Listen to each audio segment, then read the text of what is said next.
I believe, maybe more news coming out a little bit later today on this topic, and I'll leave it to the president to make further announcements on it.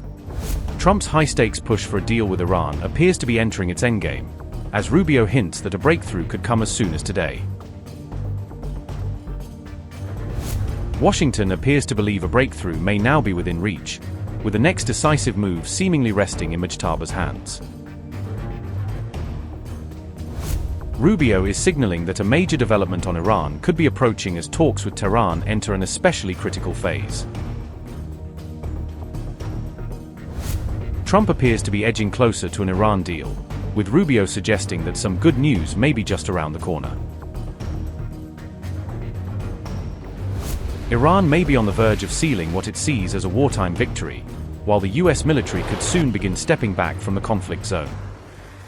On the Iran situation, there'll be, I believe, maybe more news coming out a little bit later today on this topic, and I'll leave it to the president to make further announcements on it. Suffice it to say that some progress has been made, significant progress, although not final progress has been made. Ultimately, I remind everybody, I think this ties into the second question that was asked with relations to it. What is the goal here? The goal here ultimately, the ultimate goal is that Iran can never have a nuclear weapon.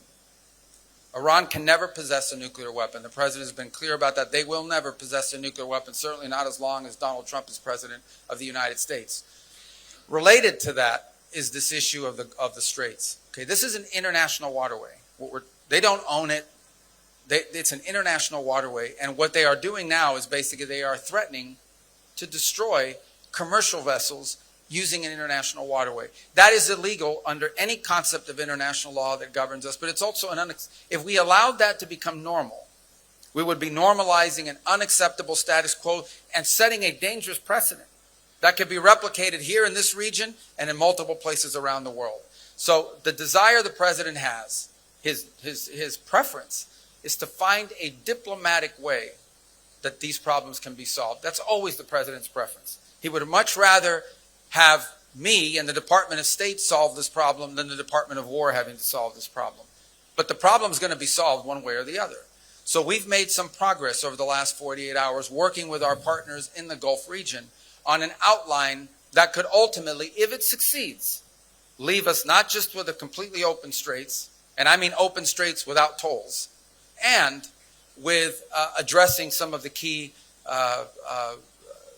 things that underpin what has been Iran's nuclear weapons ambitions in the past. So we think we've made some progress on the outline of something that, if it works, could give us that outcome. Obviously, that will require full Iranian acceptance and then compliance, and it will require some future work on negotiating the details. When you're talking about a nuclear program, as an example, these are highly technical matters, and ones that would probably need to be addressed over some period of time.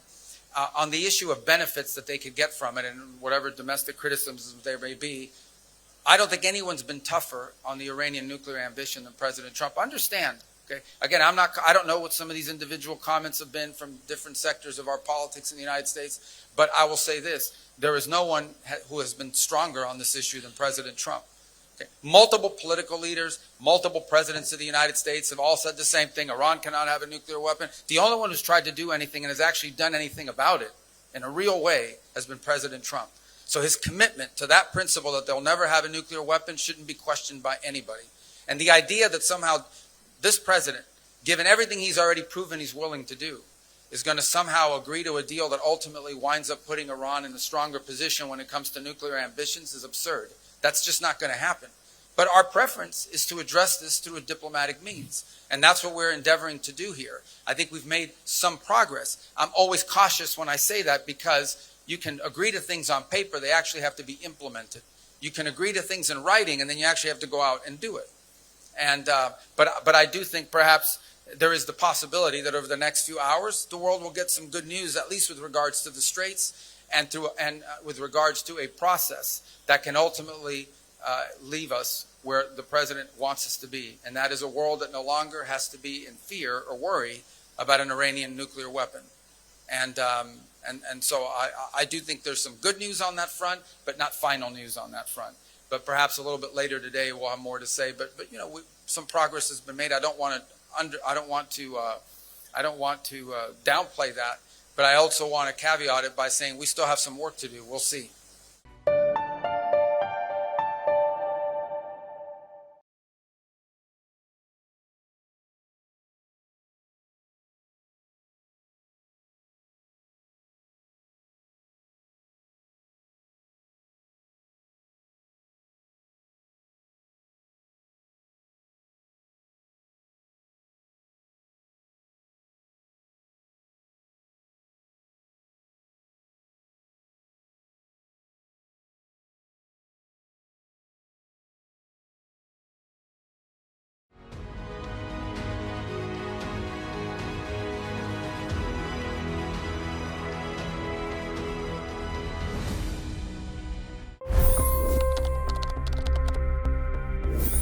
$25 crore गरीब गरीबी को परास्त करके बाहर निकले। For the good of our nation, let's work together and let's truly make America great again. The fastest news breaks. Requested PM saying that we will have to speak to Putin and to Zelensky. The biggest news makers. The relationship with India is probably the most important bilateral relationship the U.S. will have for the rest of this century. The capital delivered quite an election result today. Expert analysis. The million-dollar question today is how to stop this dance of death. Ground reports. I'm standing at the crossroad of the Kumbh Mela. Behind me are more than 100 entry guards. Long-form interviews. Exclusionary politics is reflected in Manipur case as well. You don't bother because this is a small state. Deep dive into burning issues. It's often said DRC could be the richest country in the whole world. It's because of what sits underneath. Why exactly did the US topple the Sheikh Hasina government?